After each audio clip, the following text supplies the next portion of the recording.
What's up? What's up? Welcome to the video. In this video, I'm going to be breaking down everything you need to do to lose fat sustainably, even if you are short on time. Okay, this is exactly how Gavin Pike lost 32 pounds in 12 weeks while building muscle, while parenting 5 kids, and while running multiple businesses. Okay, one of those businesses, ironically, was a gym.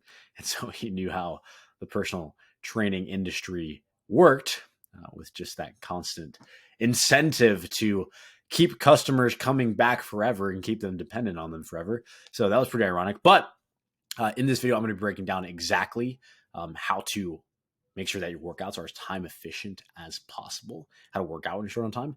Everything you can think of is in this video. I just little preview here. Okay, we're gonna go over all of it. What to do with your diet when you're really short on time, and also the mindset to make sure that you're actually being consistent once you know what to do. Okay, because all likelihood is you probably know a little bit about where you're actually going wrong right now. Like you're probably aware that when you eat the chips at the end of the night, that in and of itself is not helping you lose the fat and keep it off. And you're probably aware that when you scroll on your phone for 30 minutes a day on Twitter or whatever it may be, maybe it's where you found me, that's not helping you use your time any more effectively. Okay, so we're going to go into everything here. Just watch the video. The main question here is, how did Gavin lose 32 pounds? How did he go from 240 pounds to 208 pounds in 3 months while balancing all of this? Family of 5, making national television appearances to talk about how he is fighting against Ohio schools, or trying to affirm these gender neutral bathrooms, going on this hunting trip in Wyoming with his son, running his businesses. How did he do this? So the workouts, first off, for the workouts, you need to understand that resistance training is better than cardio. You actually should not be wasting your time overdoing cardio. I'm not saying that cardio is bad, but one of my clients, Andre, said this. Andre, by the way, he runs 3 different businesses. One of them is a tech startup that is exploding right now. And so his schedule is more packed than you can possibly imagine. Andre says, I ran 1 mile a day every day for almost 365 days and nothing changed. Then I joined Default Kings, and in less than 90 days, I'm down 15 plus pounds and in the best shape of my life. And it's been way easier than running. Thank you for your service. Now, why is this? How did Andre run every single day for almost a year straight and not look any different? And immediately once he stopped running and joined Default Kings, he dropped 15 pounds, in less than 90 days. And he's in the best shape of his life. How did that happen? So with running, it is hard, first off, to constantly be doing cardio. It is time consuming to constantly be doing cardio. And it is difficult to burn a small amount of calories temporarily when you do cardio. Okay. And on top of it being hard, time consuming, and difficult to burn not that many calories when you're doing something like running all the time as your main method of losing the fat, then it's also easy to overeat the amount of calories that you burnt running and end up like backtracking all the work you just did, right? So in a 1 mile run, for example, that's going to be about 2,000 steps to burn less than 200 calories. An entire mile run, about 2,000 steps, is going to burn less than 200 calories. And 1 spoon of peanut butter is 200 calories. Only 2 tablespoons of olive oil is 220 calories. So imagine you put on your shoes, you put in all this effort, you schedule this big run, and you go do the run, you push yourself, you accept the arthritis that's taking place in your knees as you're doing thousands and thousands and thousands and thousands of repetitive reps on your knees that aren't getting any younger, just to burn 200 calories. And then you come home, and just because your wife splashed a little extra olive oil on the sauteed veggies for the night, you undo all of the work that you just done. That is quite literally what's happening when your primary method of losing fat is cardio. That's why Andre didn't look any different after doing cardio for a year straight, consistently. The second he stops that and starts doing resistance training, he loses 15 pounds in 90 days. Okay, so just for example here, this is a little graph that shows you how many calories do you burn running a mile by weight and by pace. If you are a 250-pound man, then you run an 8-minute mile, which is freaking trucking it. Okay, you burn 183 calories. If you're a 250-pound man and you run an 8-minute mile, I don't know when the last time you've tracked your mile time is, but an 8-minute mile is pretty fast. You burn only 183 calories. Okay. I hope you get the picture here just by looking at the numbers. Anyway, resistance training, so lifting weights or even doing just resistance training with your body weight or bands at home, burns calories when you do it. So you burn more calories just by doing the workout itself, of course, temporarily, just like running. But resistance training actually builds muscle. Running does not build muscle. Okay, that's why marathon runners, the best runners in the world, the people who run like crazy, don't have much muscle. Okay, resistance training burns more calories when you do it, and it builds muscle. And muscle is the most metabolically active tissue on your body. It is in and of itself muscle. Yes, in and of itself muscle, just by being there, just by existing. Muscle burns calories, more calories, 24/7. So you burn calories doing the workout, and you burn calories when you're sleeping. You burn calories just by existing. And you burn increasingly more and more calories with every single workout that you do, with every ounce of muscle that you gain. If you want a more in-depth explanation of this, then you can watch my YouTube video on metabolism. Okay, that explains exactly why this is. So the best case scenario with cardio, if your diet's perfect, which all likelihood is that it's not, if your diet's perfect, is that you end up with the same body shape, just smaller with a slightly lower number on the scale, because you're not building any muscle. And so even if you do lose weight, if your diet's perfect and you're doing a ton of cardio, you're just going to end up as a smaller version of your skinny fat self. That's how the skinny fat bodies are built. That's how the dad bod bodies are built. Like, not much muscle and, maybe not that much fat, but you don't look like you work out. Nobody looks at you and thinks like, wow, that's a man I respect. That's a man who has discipline and grit and drive and consistency. There's nothing to show for it. That's the best case scenario when your primary method is cardio. Okay, when you lift, you burn more calories passively. Okay, you look better and you can eat more food because you're increasing metabolism when you lift. You do not do that when you do cardio. Okay, so if you wonder why somebody like me can eat twice as much as you and not gain any weight, it's because I have muscle, metabolically active tissue, and I'm not wasting hours a day doing cardio. Okay, so now to get into the workouts themselves, at this point, you probably are in agreement, like, okay, Gabe, I gotta do resistance training, not waste my time doing cardio. How do I do the resistance training? First off, I'm gonna give you the entire workouts after this, but you have to understand that your resistance training needs to be high intensity. You need to train to muscular failure. That just means that you need to do the actual set of the exercise until you can't anymore. You don't do ramp up sets. Okay. You do not do Orange Theory. You do not do F45. Okay. Fun fact. If 80% of your training partners are the neighborhood moms, it's because what you're doing is for the neighborhood moms. F45 and Orange Theory are glorified cardio. Okay. This HIIT stuff, this high intensity interval training stuff, that's just cardio with weights. You're not actually building any muscle in these HIIT workouts. You're just doing cardio and you feel like it looks cool because it's like hardcore F45. Mark Wahlberg does it, right? And that guy, I mean, there's nothing he could possibly be doing to line his pockets. Right? It's not F45. It's not Orange Theory. It is lifting weights or doing bodyweight exercises at home, training to failure, or using like a package of bands that you can get on Amazon for 20 freaking bucks. Okay. The guy with the $20 package of Amazon resistance bands who trains to failure gets more out of his workouts than the guy who does F45 and pays, I don't even know how much F45 is per month, every single month perpetually until the day that he dies. Okay. Resistance training. Okay. The reason that you need to train to failure, the reason that you need to train with high intensity in that F45 Orange Theory, and especially cardio doesn't work, is because when it comes to muscle growth, there's actually only 5 effective reps in each set that you perform. And by effective, I mean it's only the last 5 reps of every set that signal your brain to make the muscle bigger and stronger. That's why if I just like pick up this jug of water and go like lift it once, I'm not building any muscle doing that. I actually have to stress the muscle.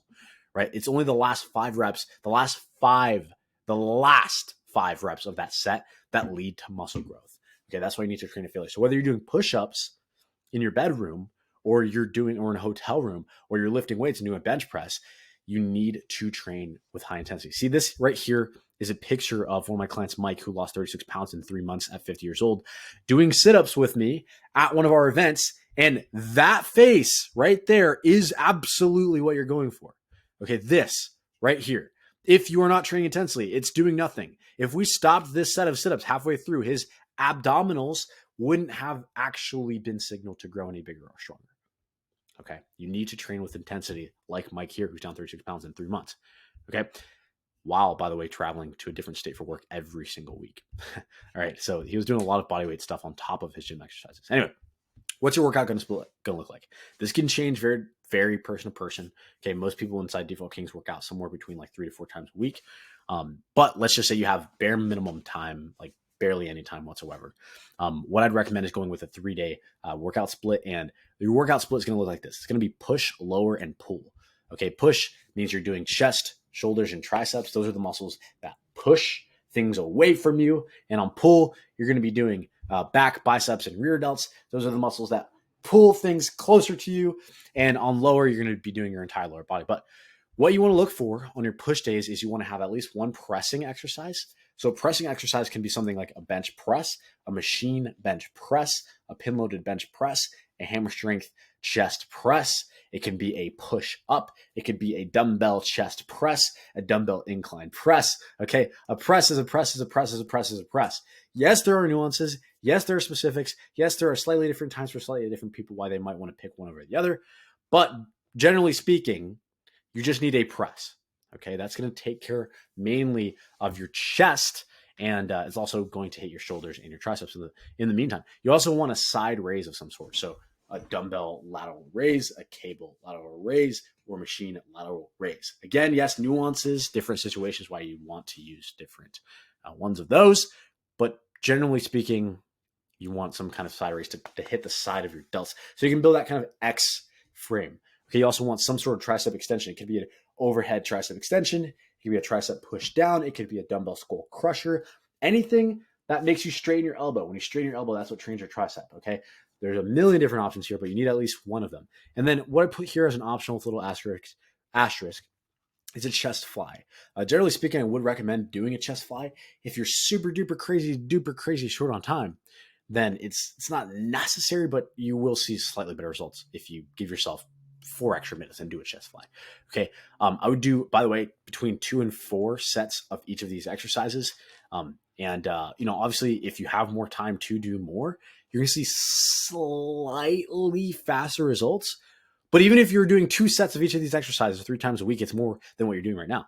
Okay. And so whatever you're currently experiencing is producing the results you have. If you do more, you're going to see better results. All right. Anyway, lower day, you want to squat, a hinge, a calf raise, a lunge, a leg curl, and a leg extension. Let me break down what that means. A squat is going to be an exercise that mainly targets your quads plus a bunch of other stuff, but it could be a barbell squat. It could be a hack squat machine. It could be a dumbbell squat. It could be a goblet squat. Okay. It just needs to be some sort of squat. A hinge, what hinge really means is it needs to be like a deadlift type of exercise. That could be a barbell deadlift. It could be a dumbbell deadlift. It can be a barbell Romanian deadlift. It can be a dumbbell Romanian deadlift. It can be a Smith machine deadlift. It can be a trap bar deadlift. I hope you are getting the picture. It just needs to be some sort of deadlift to mainly hit your glutes. Okay. Now, I also recommend that the third requirement here on lower day is a calf raise because nobody likes to look at small calves. They're just kind of indicative of, somebody who trains hard. When you have muscular calves, you don't want to be the guy who just has chicken legs.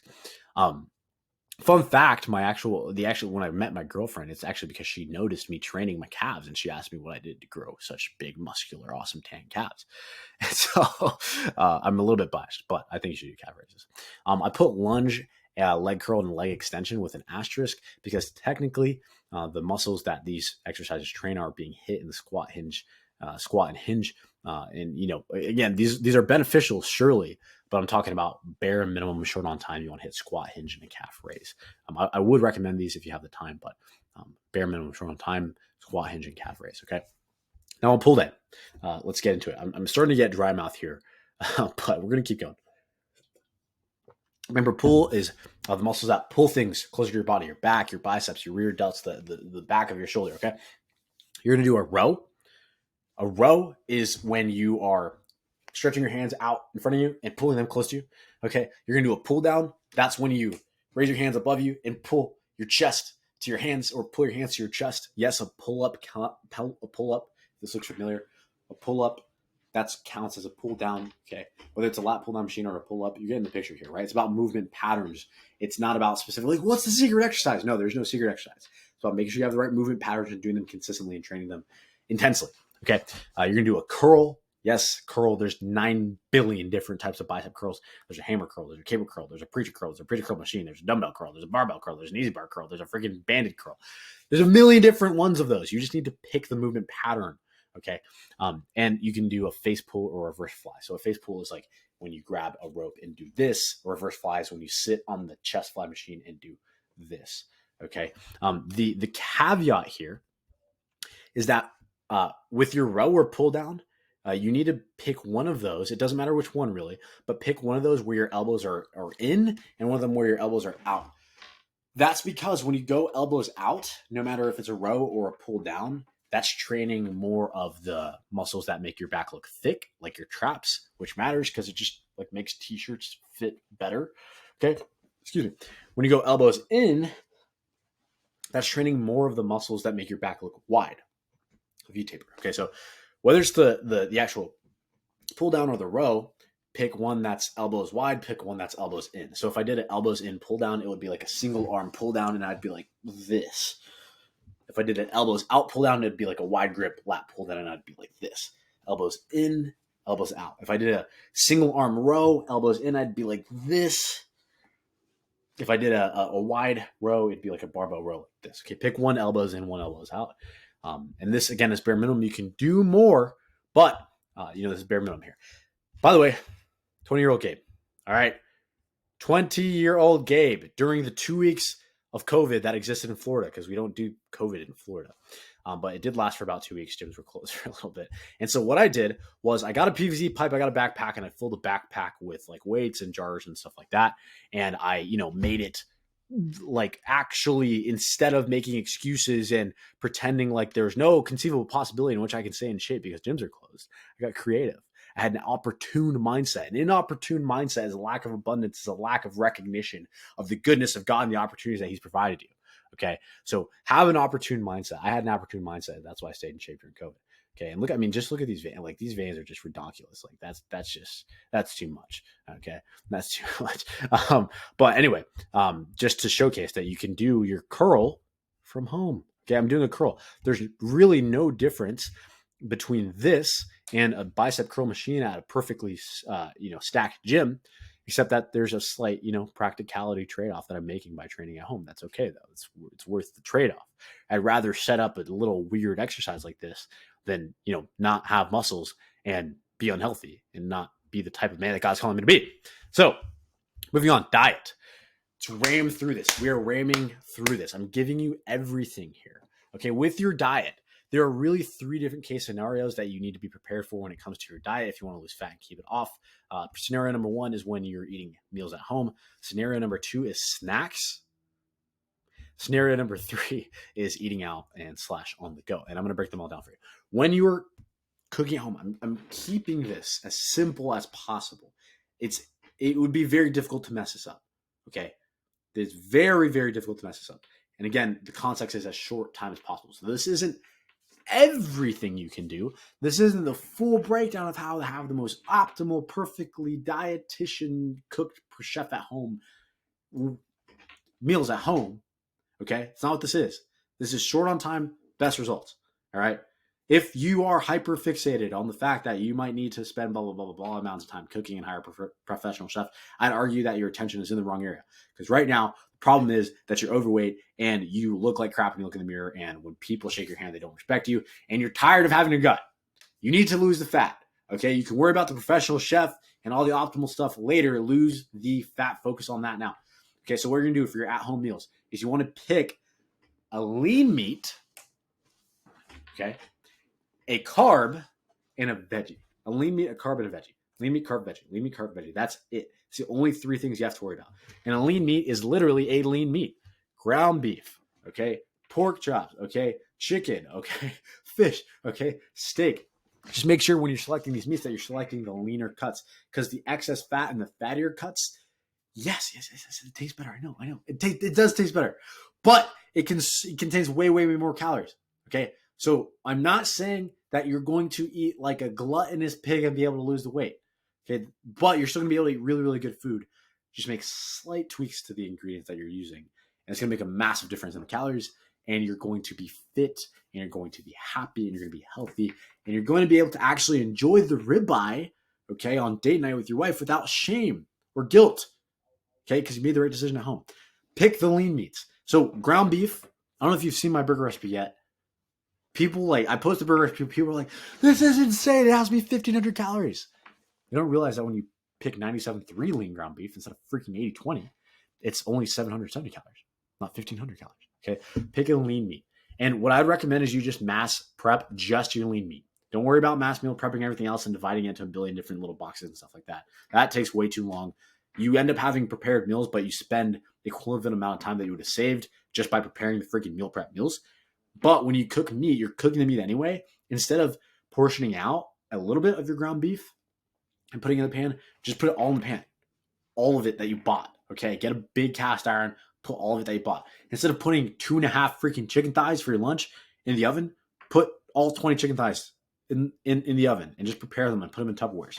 So that when you're busy and you're grabbing meals at home, you can just literally throw the meat on a plate and it's ready to go. Okay. Carbs. Quick. I'm going quickest carbs possible. Yes, there's a million different options. Quickest possible. Rice in a rice cooker. That's my default. Rice cooker it takes legitimately 27 seconds to set this up. If the barrier between you and health is a rice cooker, you being unwilling to set this up, it's because you don't believe you're worthy of losing weight in the first place. And you have a demon who's an influence of your health decisions. If you're unwilling to get healthy because a rice cooker is too much work, 27 seconds, put the rice in the rice cooker. It's automatically made. You can make like 3 days worth of rice in 27 seconds. Okay. That's my go-to. You can grab carb counter tortillas, by the way, from the grocery store.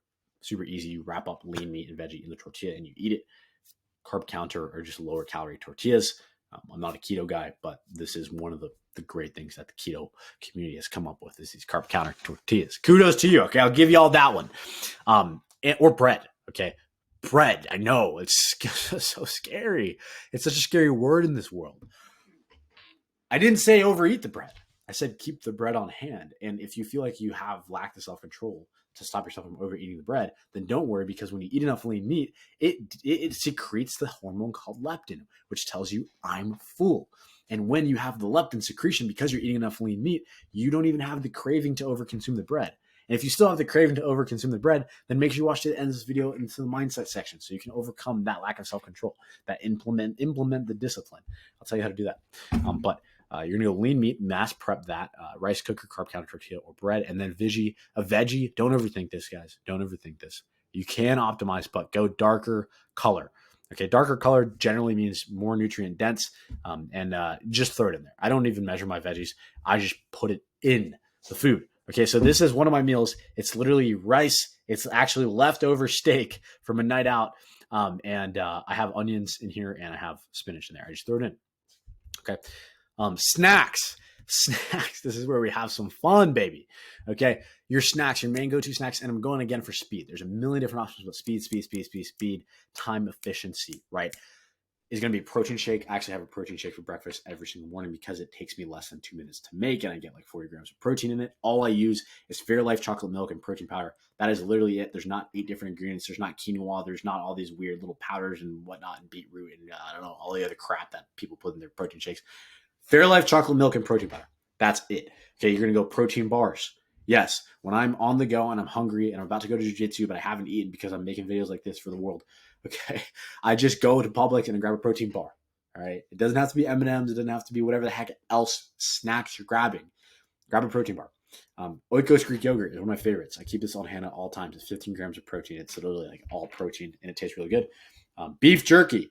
This one's controversial, but a bag of beef jerky is like 200-ish calories, and there's so much protein in it. Beef jerky. By the way, you can find beef jerky everywhere, so you have no excuse. It's literally at the middle of nowhere gas station that you say is the reason why you're overweight, why you're 50 pounds overweight. But beef jerky's there. Okay, so now you know that, and now you can make that decision. Okay, and fruit. If you don't like fruit, that should indicate to you that your eating habits have been so bad that your body's now desensitized to consuming fruit, which is good for you. Okay. Yeah, eat fruit.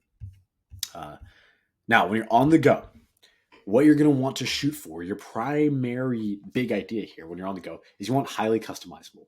And if it's not highly customizable, you highly customize it. You make the rules. Okay. The world must bend to your reality. Okay. God made you a king. He gave you dominion over these things. And so you customize the things when you're out to eat. I remember one time I was out at dinner with Joey and a few friends in Croatia, and we were enjoying a nice dinner. And we went to this restaurant. The European guy was like, "Yes, the fish is the fish of the day we wanted." He's like, "It's very big. You'll be full." And I was like, "Are you sure? I don't think you understand how much protein I eat." And he was like, "Yeah, it's like this big." And I'm like, "Okay, well, whatever." So I ordered the fish and I ordered the steak. Okay, customizable. You make the rules. There are no rules. And if that's beyond you, again, if that's beyond you, if ordering extra protein is beyond you, then having a lean, healthy, fit body is beyond you. And just accept that if you're unwilling to ask. Okay, I might sound psychotic about some of these things, and it's because I am. And that's why I look the way that I look. And you don't have to be an equivalent level of psychopathicness in these things for you. You don't have to look the way I look. But I'm trying to paint a picture here. All right. Anyway, when you're out eating, look for the leanest meats. Okay, so if you're at Chipotle, that means you can get chicken versus, like carnitas. Ask for double protein Chipotle every single time, right? And stare at them while they put in the bowl. Be like, "Can I please get double protein?" Smile at them too. Some of you guys are just a-holes when you do this, and you wonder why they skimp you. You're like, "Double protein. Can you put more?" No. Hey, how's your day going? Hope your day's going great. Yeah, can I get double protein? And they're going to slather that protein on there, okay? Ask for half rice when you're at Chipotle. Load up with veggies, right? Control the carbs. Okay. So I love carbs. You never have to cut carbs. If a coach is making you cut carbs completely, then they're just doing you a disservice. But you do need to control the carbs. Okay. It needs to be a controlled amount. And so anytime I get a Chipotle bowl, I mean, they just like slather on the carb. It's too much at that point. I just say like, "Hey, just half serving of rice." It's still like a whole freaking cup of rice, right? When you're out eating and you get like a steak or something like that, get veggies on the side instead of French fries. Okay, like you're not a child. For example, like when you're out to eat too, if you're really trying to stay lean, instead of the big fat juicy ribeye, get filet mignon. It's still delicious. It's leaner. It's lower calorie. If you can make the decision to get filet mignon temporarily, then you'll be able to eat ribeyes again, shame free in the future. Okay, and also while you're out to eat and you're on the road, get the snacks listed of protein shakes, which are in every gas station now. Protein bars are in every gas station now. Oikos Greek yogurt is in like most airports now. Beef jerky is in every gas station in the history of existence. And fruit. Okay, now how do you actually make sure that all this works? Because you don't know how much of what of these foods to eat. You need to track your calories and protein. Okay. If this triggered you, just pause. Listen, it's going to be okay. I'm here to comfort you. All right. When I say track your calories and protein, I'm not talking about a diet style. Okay. I'm very, very anti-fad diet because of the deception and the lies that the fad diet industry preys upon its customers with in order to pump out these fast testimonials when to leave them hanging high and dry. Right? Like everybody lost 20 pounds on the keto. You freaking lost 20 pounds on the keto, but you're sitting here watching this video, right? That's no fad diets around these parts. Tracking calories and your protein. It's not a diet style. Calories and protein, it's a unit of measurement. It's just an assessment of how much of what foods am I eating. Okay. The only way to lose fat is to be in a calorie deficit. If that's new information to you, it's okay. But generally speaking, most people understand this at this point. You have to consume less energy, less calories than you burn throughout the day. Okay, because your body stores excess energy in the form of body fat. Body fat is literally stored energy that you didn't use. And to get rid of it, you have to consume less than you use. You have to be in a calorie deficit because then your body will pull on the stored energy, body fat, to execute its normal daily activities. You want to deep dive in this again, metabolism video, it's somewhere on my channel. Great way to start, okay? Great way to start is calorie calculators. They do generally work. Okay, they're pretty freaking close. And you can get more specific with professional help, and I'll talk about how to adjust going forward. But you can use a calorie calculator, start putting your information, be honest. Most people are going to, say that they're super active when they're really not much active, and they wonder why the calorie calculator spits out the wrong calories. Be honest, right? Humble, right? And tracking calories, it's not the only way to get in a calorie deficit. Tracking and measuring, right? Like in MyFitnessPal or something like that. But it's the most sustainable and most effective way.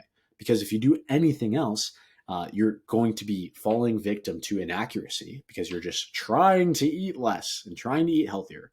And how long have you been trying to eat less and trying to eat healthier? Okay. And look where we're at, right? Let's be honest here. We need a measured approach. Okay. Just like anything, just like business, just like finances, you need to know like exactly what's going on. And it's also the most sustainable because there's no foods that you can't eat. Yes, generally speaking, that means if you eat healthier foods, it's going to be easier to manage all this stuff. But you can still technically eat like the ice cream and the burgers and stuff like that, as long as it fits within your calories. Okay, lots of nuance there, but it is true. Now, if tracking calories isn't working, it's not the tracking that's not working.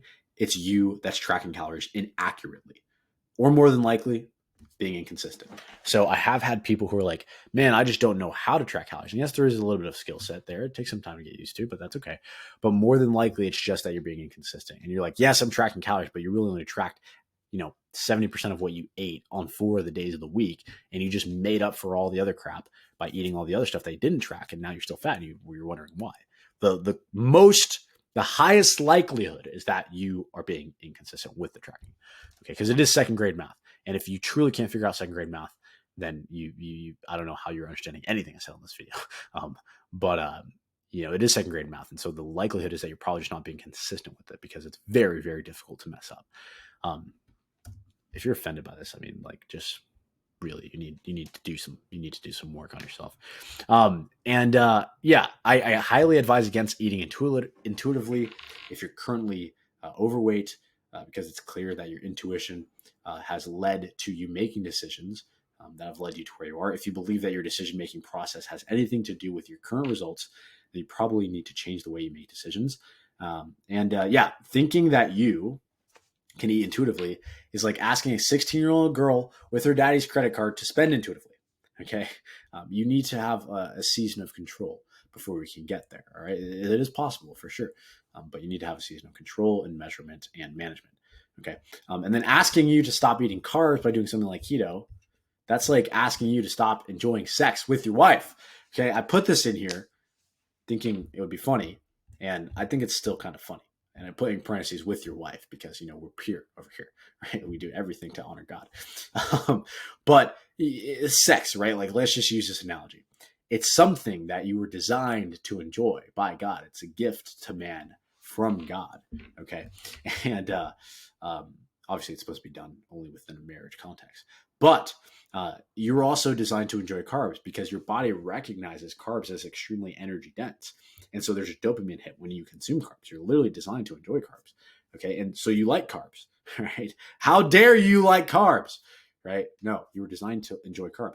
You just need to not overdo it or abuse it, right? You need to do it in a measured and controlled fashion. There needs to be boundaries around the amount of carbs that you consume. You don't need to cut them out completely. Just like there are boundaries around enjoying sex that God gave us, and the boundaries in that are marriage, right? It's not saying don't ever have sex, okay? It's saying do it within these boundaries. Same thing when it comes to your carb intake. Now, if you're still not a believer in tracking calories, tracking protein as the best option, here is Gavin's nutrition graph, okay, from his first 3 months in the program where he tracked his calories and protein every single day. Here is Gavin's weight loss graph, okay? And so you can see that what he was doing was working. Lost 32 pounds in 12 weeks, and here are Gavin's results, right? Dad bod to Baywatch body, and overweight, loose, and gut spilling over to abs starting to show through, chiseled, defined arms, chest, etc.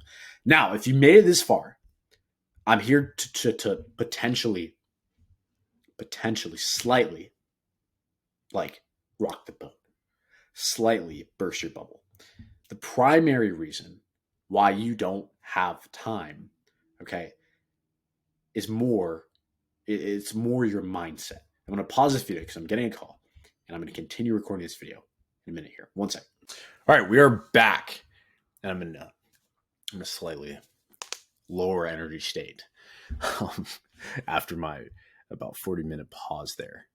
But we had an important call to attend to. But that doesn't mean that this video goes unrecorded. That doesn't mean that we're done here. That doesn't mean that the work is finished. Because the reality is, like I was just saying, the most important factor in all of this is your mindset. There's a high likelihood that I likely explain some things that you're already aware of consciously, but it's those subconscious habits. It's those default actions that are primarily holding you back. It's when you know you should pick the fruit and you pick the cookie instead. It's when you know you should do the workout, but you plop on the couch instead. It's when you know you should, stop eating the stuff that's gotten you to where you're at, but you do it anyway. So how do you actually change this? This is the point in the video where it gets biblical. Okay. If you've been following for a while or following along for a while in any way, shape, or form, then you know it's getting biblical at all times. But if you're new and you are afraid of biblical, then high likelihood you'll continue to be offended about what's on this channel. But the reality is that even if you're not a Christian, this works. Okay, because God is the designer of the universe. He's the king of the universe. And what that means is because he is king of the universe, that means that the universe must fall into alignment with his law, with his perfect design. And God is good. And so what that means is that everything that is good on earth, even if you're an unbeliever, is of God. Everything that is good is in alignment with God. Okay? Every single thing that is good on earth is in alignment with God. That also tells us that for us believers, if we are experiencing something that is not good, it's because it's not in alignment with God's design for how we're supposed to operate. Okay? That does mean that if your body, your temple is being deteriorated, it's because there's something that's not in alignment with how God designed us to operate. And so what I hope to do here is share with you some biblical principles that will help you develop the mindset for consistency so that you can consistently apply what we just went through in these videos, in this video tactically. Okay. So let's just dive right into it. First thing is that the problem is not your lack of knowledge at this point, at least. The main problem is your default actions. Default actions are what Paul is talking about in Romans 7 when he says, I do not understand what I do. For what I want to do, I do not do. But what I hate, I do. Okay, and we're going to skip down here to halfway through verse 18. It says, for I have the desire to do what is good, but I cannot carry it out. For I do not do the good I want to do, but the evil I do not want to do, this I keep doing. Now, if I do what I do not want to do, it is no longer I who do it, but the sin living in me that does it. So if you find yourself continually doing evil that you know you don't want to do, like Paul is talking about here, it's not you. It's not you who you really are, your identity, a little foreshadowing to the next point. But it's not you who is doing it, but it's the sin that is living within you. Because you were made in the image of God, in the image and likeness of God. And if there is a part of you that is of God, then it's not you that is sinning. It is the sin living in you. It's the evil aspect of your flesh, right? And so Paul's talking about this very aspect of human nature here. Even he is going through it in certain ways, right? And so this probably starts to resonate a little bit. This probably sounds familiar when it comes to your health and your fitness habits. I do not understand what I do. For what I want to do, I do not do. For the workouts I want to do, the healthy eating that I want to do, I don't do it. But what I hate, I do. But the overeating, the laziness, the scrolling on my phone, the hitting snooze, that's what I'm doing. For I have the desire to do what's good. I have the desire to work out, man. I love working out. I know it's going to help me. I know it's going to make me feel better. I know it's going to make me live longer. I know it's going to make me look better. But I cannot carry it out. I can't be consistent with it. For I do not do the good I want to do. I don't do the workouts I want to do. I don't eat the healthy food I want to eat. But the evil I do not want to do. But them dang Oreos, this I keep doing. Those Oreos, this I keep eating. Paul's talking about that here. And this is the main issue, right? It's the things that you know are wrong, that are hurting you, that you continue to do anyway. So how do we solve that? We solve that primarily by changing our identity. Our identity. Okay, so this right here is the foundation of life change in the Bible, is our identity. Romans 6:6 says, for we know that our old self, our old identity, who we were, not who we are, who we were, was crucified. That means hung up on the cross with Christ to be dead in the flesh, but resurrected in the spirit, was crucified with him so that the body ruled by sin might be done away with. The body ruled by sin might be done away with when our old self is crucified. When we change our identity, the body ruled by sin might be done away with. The unhealthy, overweight body, the unhealthy, overweight, out of shape, lazy, slobby body, ruled by sin, ruled by gluttony, ruled by sloth, might be done away with if we change our identity, if we hang our old self up on the cross, so that we should no longer be slaves to sin, so that we should no longer have that sensation where we're driving home from work and we're like, don't do it. I'm not hungry. I can wait. And the hand is just turn like somebody is controlling you. Right. Or we no longer are slaves to sin. Like when we open the fridge and we're like, oh, that fudge looks good, but I know, my doctor just said I got to watch my blood pressure. And we're like, oh, okay, don't do it. But yeah. Right. I don't think it could be any more clear than this. If we know that our old self is crucified with him so that the body ruled by sin might be done away with, that we should no longer be slaves to sin. We need to crucify our old selves. We need to change our identity. We need to hang our old selves up on the cross with Jesus so that our new selves can be resurrected with him. Okay. And if you're a believer already and you've experienced the goodness of God, it's important to understand that just because you have to change your identity in order to experience his goodness in the realm of your health and your fitness, that doesn't mean that you all of your identities need to be changed, because you already identify likely as the successful business owner. And so that identity of the successful business owner drives your default actions. It drives you waking up every single day to make sure that you're growing your business and leading your team, right? But right now you still hold the identity in this area of the guy who's just lazy or not really disciplined, right? Or who can't control himself when that cake is there, man, I got to eat it all, right? You still hold an identity in this area of your life. And so that is what needs to be hung up on the cross. All right. Proverbs 23:7 says, for as he thinketh in his heart, so is he. All right. So this doesn't just come back to, what it comes back to what you're focused on, what you're thinking about. If the Bible is true, if you believe that the Bible is true, what this says, so is he, is that if so is he 250 pounds, it's because of for as he thinketh in his heart. So the reason that you're still struggling with what you're struggling with is because of your thoughts. Now, if that sounds like hard to believe, I mean, this is just what the Bible says. Okay. So if you believe the Bible to be true, then we have to accept, and this is something that I had to do too, and I have to continually do as I continue to grow in other areas of life. But if the Bible is true, we have to accept that our current, as is he, our current circumstances are a result of the way that we think in our heart, the result of our thoughts, and our beliefs and our decision-making patterns need to change. If you believe what the Bible says. Okay. So as he thinketh in his heart, so is he. So we need to change our identity. We need to change the way we think and what we believe. Okay. That's how we're going to change our identity. That's how we're going to change our default actions. Now, there's another biblical principle, and that biblical principle is accountability. Okay. The word says iron sharpens iron as one person sharpens another. Right. And I do believe that there's a step further that we need to take this. I don't believe that it's just anybody can hold you accountable. Okay. It says iron sharpens iron. It doesn't say, cloth sharpens iron. What that means is that what's sharpening the other person, what's holding the other person accountable is somebody who's like them, who's experienced similar things, who's gone through similar struggles, who has similar values, who has a similar understanding. Okay. So a lot of guys will think like, oh, my wife can hold me accountable. And I mean, she might be able to remind you of you need to get your crap together when it comes to the way that you eat because you're eating like a child. But she shouldn't be the one who has to hold you accountable. And I can't imagine that your wife signed up for a marriage thinking that she was going to have another teenage boy that she needs to take care of. She didn't sign up to be your mommy. She signed up to bury you. Okay. And so I think it's actually burdensome to place the responsibility of holding us accountable because we can't control ourselves on our wives. I think that's wrong. Okay. That doesn't mean that you shouldn't seek out accountability, but iron sharpens iron.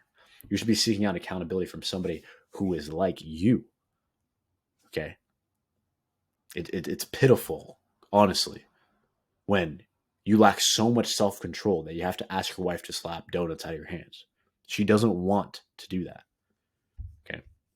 I'm not married, but I'm speaking from what I've seen in the lives of the hundreds of men that I've worked with and in their marriages and their personal relationships. Okay. That's where I'm speaking from. Also from observing my own parents' relationship growing up. Your wife does not want to be the woman who is holding you accountable. Iron sharpens iron. Okay. Let's just do this another step further. When it comes to your accountability, you need to find people who can come into agreement with you. You need to find people who can agree that it's important that you take care of your health, who can agree that it's important that you get your workouts in. You need to come into an accountability with people who will push you and who will agree that it's possible for you to achieve your health goals. Because if they don't agree that it's even possible for you to lose 50 pounds or whatever it may be, 40 pounds, 30 pounds, whatever it may be, if they don't agree that it's possible, then that form of accountability is going to be weaker. Okay, Matthew 18:19 through 21 says, again, truly I tell you that if two of you on earth agree,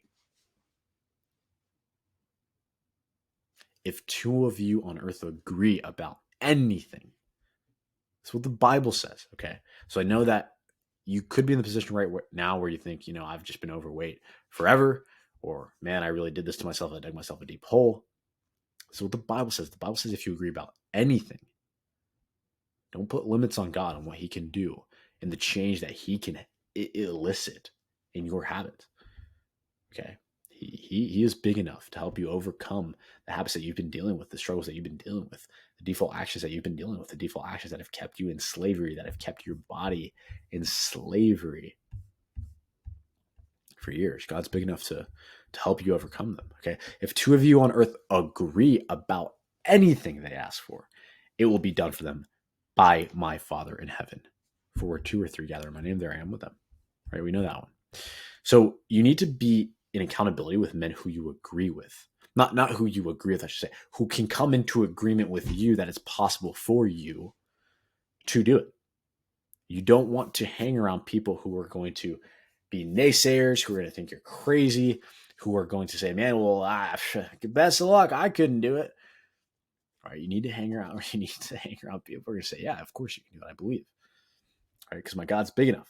That's what I do in business, right? I get around people who can come to an agreement that's possible for us to build Default Kings to the point at which we want to build it to. Right? We don't hang around people who don't think it's possible. Okay, it needs to be the same with your health and fitness. Come into accountability with people who can agree with you that it's possible. Now, this is it. Study this. Take notes on it. Rewatch it. Watch it again. Watch it a million times. Okay, this is the exact process that guys like Gavin used, that guys like Andre used, that guys like Mike used, that all the guys who are in Default Kings use. This is 100% the exact process that I used to. Go figure on that.